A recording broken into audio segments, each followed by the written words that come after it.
Bonjour, Citoyen TV, la chaîne de l'Afrique digne et de sa diaspora, vous présente les brèves.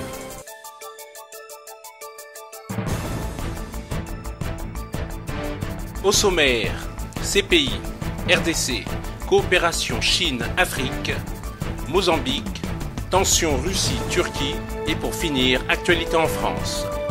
Commençons tout de suite avec la CPI. Le président Laurent Gbagbo vient d'être déclaré par la Cour pénale internationale comme étant physiquement et mentalement apte à participer à son procès. Les experts ont souligné une grande amélioration de son état de santé et observé qu'il ne souffre plus du stress post-traumatique ou du syndrome d'hospitalisation. Tout de suite, actualité en RDC.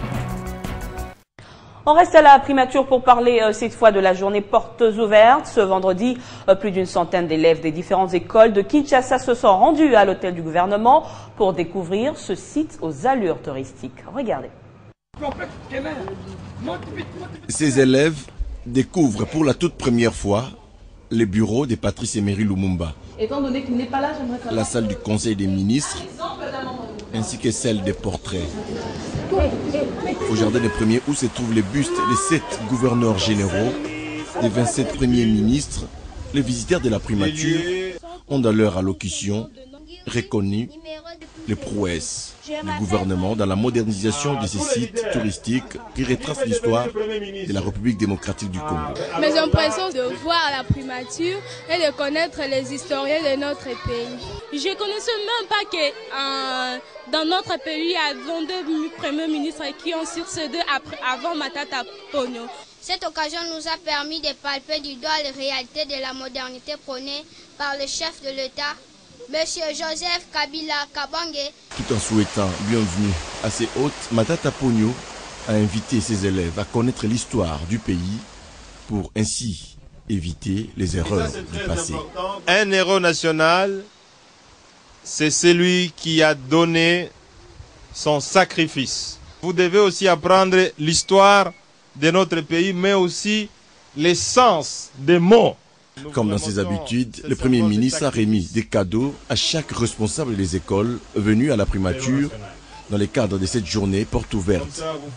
Matata Ponyo a aussi reçu des présents de la part des visiteurs.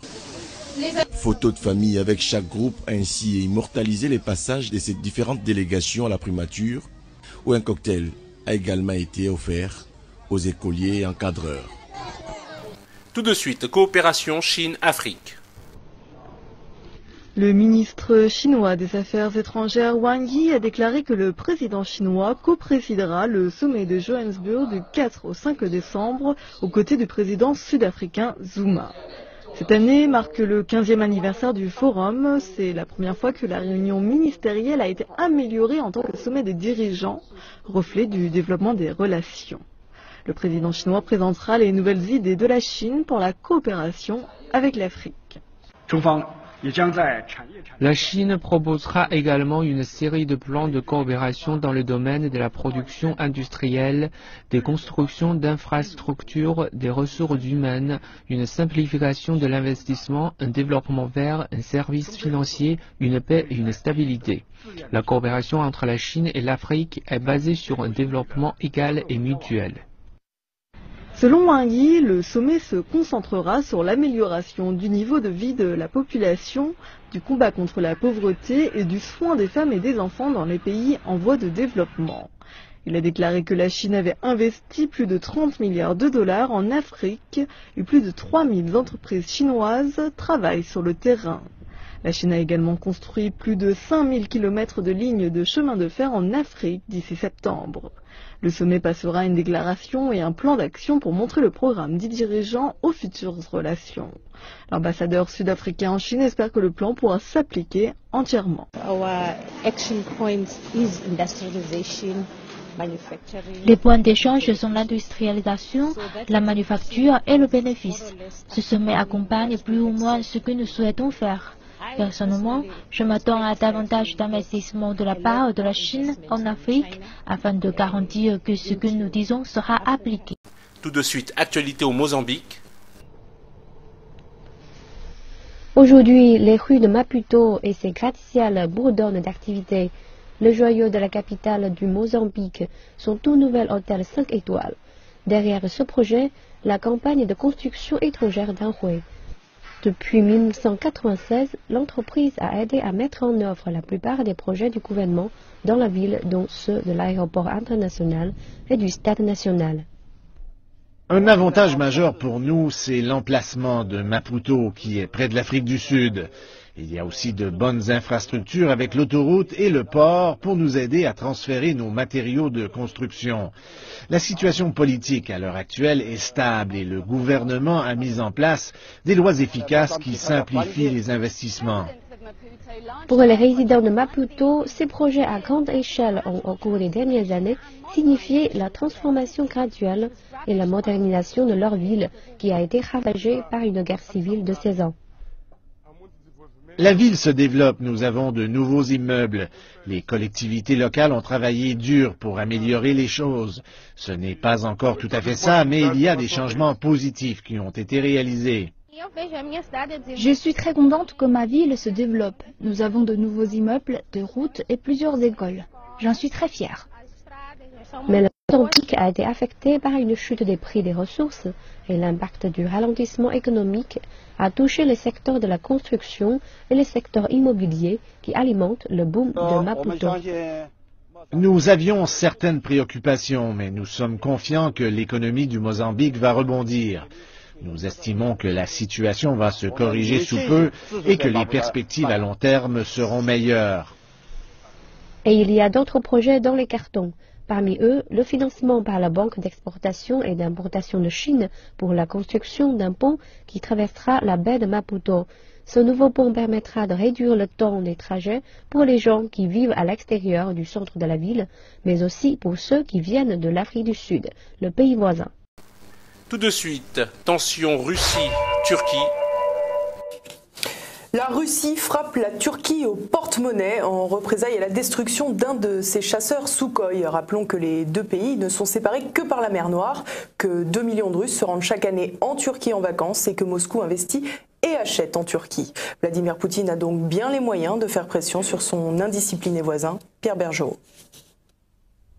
Nuire à l'économie turque, voilà la vengeance du Kremlin. Le Premier ministre russe Dimitri Medvedev travaille sur toute une batterie de mesures de rétorsion. Tout d'abord, le gel ou l'annulation de tous les projets d'investissement russes en Turquie. Le plus symbolique, le gazoduc Turk Stream, dont la construction a débuté en juin dernier. Moscou veut tout arrêter. Ensuite, le boycott de la Turquie, destination touristique, 2 millions de Russes se rendent chaque année sur les plages de la mer Noire. Les hôtels, les restaurants, les clubs de vacances turcs vont souffrir. Enfin, Moscou envisage des sanctions judiciaire. Selon l'ex-chef du renseignement turc Ismail Pekin, Moscou pourrait traduire la Turquie devant la Cour pénale internationale. Motif, le trafic de pétrole entre l'État islamique et la Turquie. Pour Tancred Josserand, chercheur à l'Institut de stratégie comparée, oui, le président turc Erdogan est mouillé dans un trafic de pétrole avec Daesh. Depuis environ une semaine, 2 semaines, les Russes bombardent régulièrement les camions-citernes qui font transiter le pétrole entre la Turquie, la Syrie et l'Irak. Ces camions de pétrole qui vont vendre en Turquie le pétrole de contrebande de l'Émirat islamique. Et on sait que dans l'entourage de l'AKP, dans l'entourage proche d'Erdogan, il y a des gens qui revendent ce pétrole et qui font des affaires assez juteuses. Et que les Turcs n'ont pas du tout apprécié que plus de 500 de ces camions aient été détruits en quelques jours. D'où cette riposte, d'où le fait que cet avion russe ait été abattu en guise d'avertissement pour la Russie. L'or noir de l'État islamique est donc bien à l'origine de la guerre froide entre la Russie et la Turquie. Pour preuve, l'armée russe revendique la destruction de 1000 camions-citernes en Syrie et en Irak. Le pétrole représente entre un quart et un tiers des financements de l'État islamique. La rente de l'or noir est passée en un an de 100 millions de dollars par mois à seulement 20 millions. Selon le directeur de Pétrostratégie, Pierre Terzian, les Occidentaux sont au courant de ce trafic pétrolier, mais ils laissent faire de peur de froisser Erdogan. Selon lui, si la Turquie fermait ses frontières, l'État islamique s'écroulerait en quelques mois. Et pour finir, actualité en France.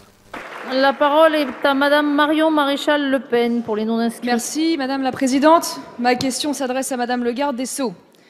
Mera, Nemouche, Kouachi, Koulibaly, Mostefaï ont tous un point commun. Ils sont des délinquants et criminels multirécidivistes. Voici un bref résumé des pédigrés d'enfants de la République, du laxisme et de l'excuse.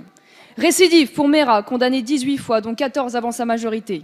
Récidive pour Nemouche, incarcéré à 5 reprises à partir de 2004, chaque fois relâché avant la fin de sa peine. Récidive pour Koulibaly, condamné plusieurs fois de la prison ferme, dont 5 ans en 2013. Il bénéficia d'une libération conditionnelle 1 an plus tard seulement. Récidive pour Kouachi, connu pour de nombreux délits. Il était condamné en 2008 à 3 ans de prison pour association de malfaiteurs avec une entreprise terroriste. Il échappa à un contrôle judiciaire pour partir s'entraîner au Yémen. Même situation pour Amimour, qui rompit son contrôle judiciaire en 2013 pour un voyage en Syrie. Récidive pour Mostefa, condamné à plusieurs reprises pour des délits de droit commun sans jamais avoir fait de prison. Le lien entre terrorisme, petit et grand banditisme est flagrant. La plupart de ces terroristes auraient dû être sous les verrous au moment de leurs crimes contre le peuple français. Certes, la désastreuse politique pénale ne date pas de votre entrée en fonction, Madame le Ministre, mais vos propos et vos réformes nous plongent dans une insécurité absolue.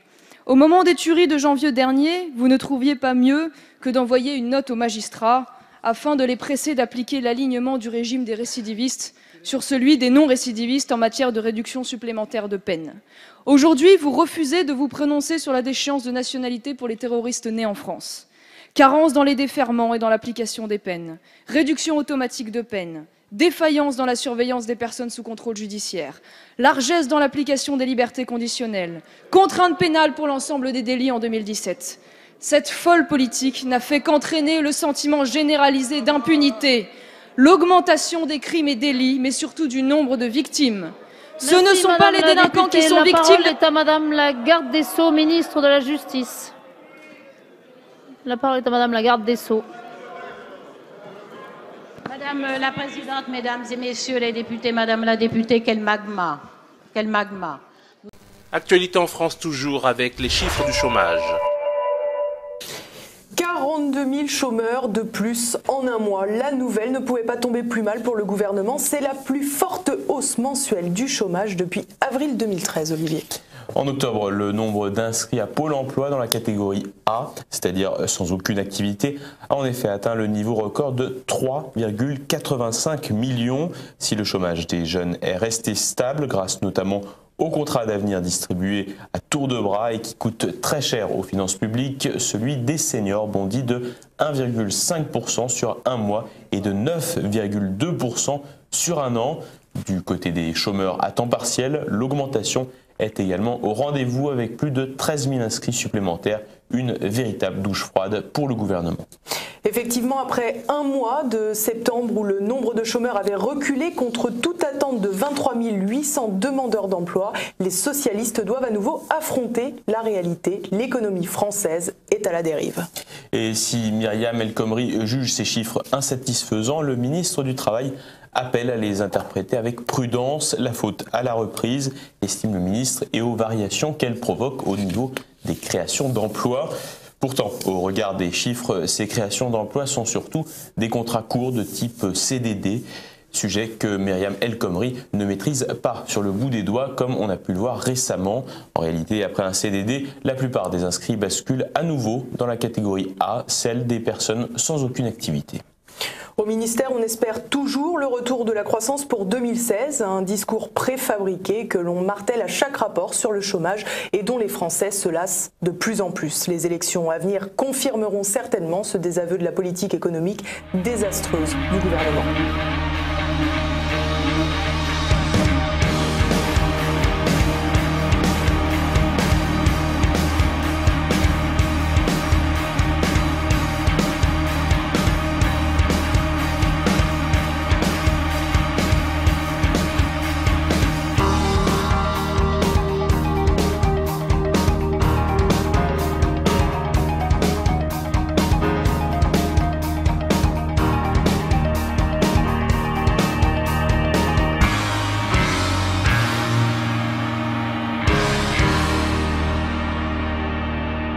Citoyen TV, la chaîne de l'Afrique digne et de sa diaspora, vous a présenté Les Brèves.